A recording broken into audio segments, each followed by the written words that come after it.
क्या आप जानते हैं कि रात के आसमान में जो तारे आपको बेहद करीब दिखाई देते हैं वे असल में लाखों करोड़ों या सैकड़ों प्रकाश वर्ष की दूरी पर होते हैं। इसके अलावा जो तारे आपको एक दूसरे से बहुत ज्यादा दूरी पर दिखाई देते हैं हो सकता है वो एक दूसरे से बहुत ज्यादा करीब हो। तो आखिर ऐसा होता क्यों है? आज की इस वीडियो में इन्हीं सब चीजों के बारे में बात करेंगे। मान लो आप अपने घर की छत पर खड़े हैं, वहाँ अनगिनत तारों में आपको दो ऐसे तारे दिखाई देते हैं जो एक दूसरे से केवल 5 सेंटीमीटर की दूरी पर होते हैं। आपको लग सकता है कि ये दोनों तारे एक दूसरे के बहुत ज्यादा पास होंगे, लेकिन सच इसके एकदम विपरीत है। असल में ये दोनों तारे एक दूसरे से सैकड़ों या हजारों प्रकाश वर्ष की दूरी पर हो सकते हैं। लेकिन अब सवाल ये आता है कि आखिर ये पॉसिबल कैसे है? तो इसका जवाब छिपा है एंगुलर डिस्टेंस और 3D स्पेस में। दरअसल हमारी आंखें और दिमाग आसमान को एक 2D सरफेस की तरह देखते हैं, लेकिन असल में ये तारे 3D स्पेस में फैले हुए हैं। तो हमारी ये आंखें उनकी गहराई को नहीं समझ पाती, इसीलिए जो तारे एक लाइन में होते हैं वो हमें पास दिखाई देते हैं, भले ही उनकी दूरी अकल्पनीय रूप से ज्यादा हो। तो इस चीज को समझने के लिए आप इमेजिन कीजिए आप रोड पर खड़े हैं और सामने खड़ी कारों को देख रहे हैं। अब अगर कोई भी दो कारें एक ही लाइन में खड़ी हैं तो दूर से देखने पर वे आपको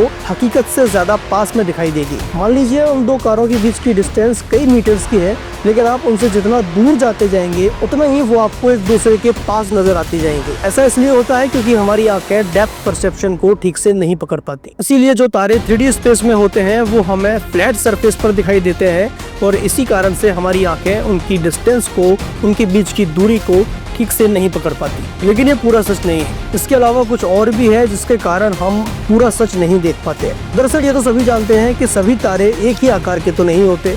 कुछ तारे बहुत ज्यादा विशालकाय होते हैं और कुछ तारे छोटे होते हैं। तो अगर 3D स्पेस में कोई दो तारे एक ही लाइन में हैं, जहां एक तारा बहुत ज्यादा बड़ा है और एक तारा बहुत ज्यादा छोटा है, और अगर छोटे तारे की डिस्टेंस हमसे पास में है और बड़ा तारा हमसे कई हजार प्रकाश वर्ष की दूरी पर भी है, फिर भी वो हमें तारे एक दूसरे के बहुत ज्यादा पास दिखाई देंगे और एक ही आकार के दिखाई देंगे। अब आप समझ ही गए होंगे कि ऐसा क्यों है, क्योंकि जो तारा बहुत ज्यादा दूरी पर है वो आकार में भी बहुत ज्यादा बड़ा है और जो तारा बहुत ज्यादा पास में है वो आकार में छोटा है। इसीलिए दोनों तारे हमें एक दूसरे के पास में और एक ही आकार के दिखाई देते हैं।